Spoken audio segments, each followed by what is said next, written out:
Bilirəm, orada 90% adamlardı. Mən Neftçaladan olsam da bayağı bir çıxış eləyən dedi ki, vətənin o başı bu başı olmuyor. Neftçaladan olsam da sağ olsun, Ağdamlı bir tanıyan bildi ki, mən şəhidlər, qazilər haqqında çox şeirlər yazıram, sosial şəbəkələrdə paylaşıram. Məndən xahiş elədi ki, bizim də qazilərdən şəhidlərimiz var, onların haqqında 5-6'sının haqqında məlumatlar verdi mənə, özüm də axtardım.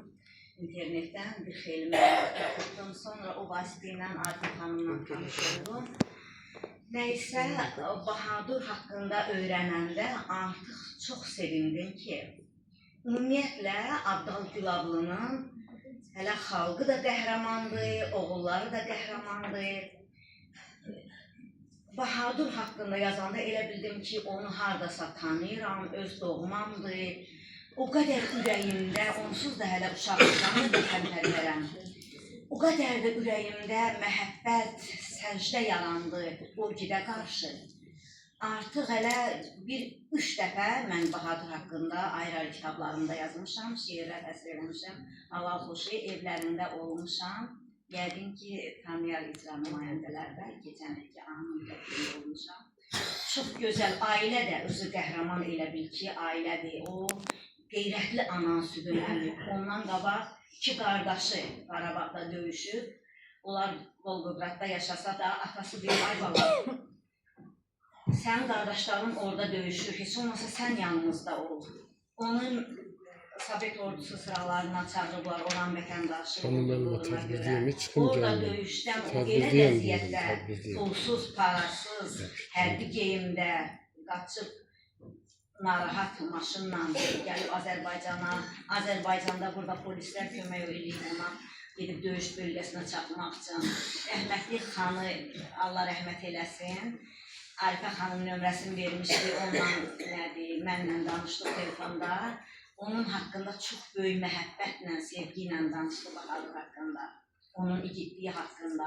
Hətta Bahaduru demək bir kəşfiyyata göndərirlər, oradan snayperlə bizim dostları çox vururlarmış. O snayperi susturmaq üçün ki, onlar gedirlər. Bahadur hiss edir ki, orada mina çoxdur. Elə bil o, necə deyim, başqalarını xilas eləmək üçün qəhrəmanlıq, bəli, buna deyirlər, qəhrəmanlıq həm insanın canında, qeyrətində var, həm də an məsələsidir. Bir anda o doğur onun içərisində ki, başqalarını xilas eləmək üçün ki, mina haradadır, özün o sahəyə atıb, orada o mina partlayışı. Xanı rəhmətli mən çox böyük məhəbbətlə danışırdı, onun səsi qulağımdadır Bahadur haqqında. Allah rəhmət eləsin onu. Mən şeirlərimdən deməyəcəm, indi onsa səsləndiriləcək. Bir neçə şeirlər söyləmişəm ona, Allah rəhmət eləsin, ruhu şad olsun. Ananın da olmuşam, yanında yenə gedəcəm, Allah qoysa olacam. Bütün şəhidlərimizin məqamı ucadır, ruhları şad olsun, məkanları cənnət olsun. Ailələrə, bacılara, analara böyük səbir, Azərbaycan xalqına böyük səbir arzulayıram. Çünki elə o səbrimiz, o dəyanətimiz var idi ki, şükür Allaha ki, ermənidən, arkasında Rus olan, Fransız olan ermənidən torpaqlarımızı ala bildik. Çox sağ olun. Ramazanım, təşəkkür edirəm. Mən minnətdaram. Çox teşekkür edirəm.